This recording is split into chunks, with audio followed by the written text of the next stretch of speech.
Yeah, good to finally get there. Was it 6 years now? So yeah, good to finally get there. The knee injury, how long do you reckon it felt until you were completely over it? I thought my first year back was okay after my knee. Early on I was a bit rusty, and then went back to Sample, and then I played the last 11 or 12 games in a row, and then thought I was starting to kind of get back into a bit of form, and then last year just didn't probably turn out the way I would have liked. Andy, did you feel that in the last couple of years you were maybe at the crossroads of your career a little bit? A little bit. I knew just had to get back in the side and get back into form. It was tough last year, stuck in the SANFL when the boys were playing so well. They kept winning, and you don't make a lot of changes when the team keeps winning. So I just felt I just needed that one chance to get back in, and then when I did against West Coast and hurt my knee again and ended up having an operation. So you get a bit unlucky sometimes, and I think there was a bit of bad luck last year. You haven't played that much. You haven't had heaps of the ball in the first two games, but I think in terms of 1%ers, they do stats for that now. You're right up there with the Crows this year. Has that been a real conscious effort of yours to do, the little 1%ers, the tackles, the spoils, all that kind of thing? Yeah, I think that's probably my role in the team, is to defend well, and a lot of spoils as well was in there. So I want to get back winning the ball offensively as well, and start running and spreading as well. But I think my timing and aerial power has been pretty good so far, and that's probably what I'm in the team for. So it's good to get that down pat first, and then you can start working on the other stuff as well. Because if the other stuff was up and my defensive pressure wasn't very good, then I'd probably find myself out of the team. You developed into a perhaps different player than you would have if you hadn't had that knee injury early on? Yes and no. I was kind of tinkering with the midfield a bit at that stage, but I did have the whole year down in defence the year before. So you never know, I guess. Do you feel secure in your position in the team at the moment? I don't think I ever feel quite secure. I think that's the way I've got to play as well. Each week I've got to play as if I'm playing for my spot, which I feel I am. I never want to feel safe and comfortable, because that's when you can kind of slip. And I really don't want that to happen, so I'm making sure I'm doing everything right, crossing all the I's and wrong way around, and ticking all the T's. So I just want to tick all the boxes and never get complacent with my spot in the side. In your massive game, obviously, this week, before ticking over, right? Who might you get, do you think, at this stage? Yeah, we're not sure at the moment, because I think Johnny Butcher kicked 5 goals in the weekend, and if he comes back in, then they can go a bit taller. So I guess we'll just wait a bit on selection. But if they play the same way side they did last week, maybe Stewart played and kicked a few goals last week, is that kind of roaming third tall for them.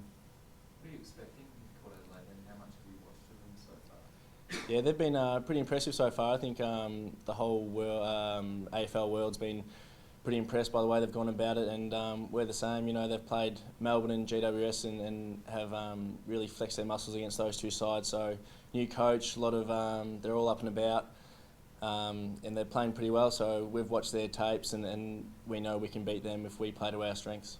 They've claimed the underdog tag. Does that mean anything? No, not at all. I think it's a showdown. I think over the years, my time here does not matter where you are on the ladder. It's always a massive game in Adelaide, and so it should be.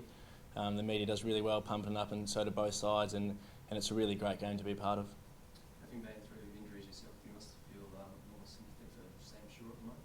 Yeah, definitely. I did his hammy training last week, and just really unlucky, because he's was coming back from his knee from pre-season and starting to look really well out there on the track. So it's just really unlucky, and you feel for everyone that gets an injury. Talking about being on edge, this is your last year on contract as well, I think. You negotiating? Where are you going with that? It's early on in the year so far, so I just want to get back to cement my spot in the side and start playing really good footy, and that'll all take care of itself. Andy, back to selection, there's a couple of players that played in the SNFL quite well on the weekend, around John Cock and a few others, but Sam Kerridge was another one. Just talk us through what he provides for the team. He's probably one of our fittest players, right just behind Van Berlo. He can run all day, and you've seen the size of him. He's a massive kid for being 19 years old. I think he's like 5th in our strength testing, and he's just run all day. He probably can be a run-with player, and he can win his own ball as well. And in saying that, all the blokes playing SNFL have just been unreal. I think the last 2 years is the best I've seen in my time. The blokes performing at the SANFL, pushing spots for selection. Talk about Butcher and Stewart that might come back inside, but you see with guys like West Hoff and now Moffrey's in need in that forward line as well. Is it a pretty tricky sort of a forward line to match on, particularly because they seem to get a lot of goals for the midfielders as well? Yeah, definitely. They've got a lot of flexibility in their forward line now. They've brought in Need, who's lightning quick, Mitchell, who's got a bit of pace when he came on as a sub. And then you got Westhoff, who I think took 15 or something marks on the weekend, so, and Schultz is always in form. So, they've got a lot of matchups for us, but I think we match up pretty well with Talia, Rutten. We've got Lukey Brown, who's just as quick, I reckon. So I think we match up pretty well, and we'll take a lot of confidence going with that in the game. It's a little bit out of left field, but does it help you when form is going okay? Does it keep you on your toes? No, not really. Well, it doesn't matter one way or the other, whether they're struggling or... They can do whatever they want. We just focus on our side, really. So the only time we play is a Showdown twice a year, so that's the only time we really concentrate on them. Graham Johncock, do you think he can still contribute something to the defence, or is he just going to be a forward? I think he's been up forward most of pre-season, and on the weekend and saw he kick 7 goals. So I think Sando sees him as a forward. So at the moment. Thanks, guys. Cool. Thanks, guys.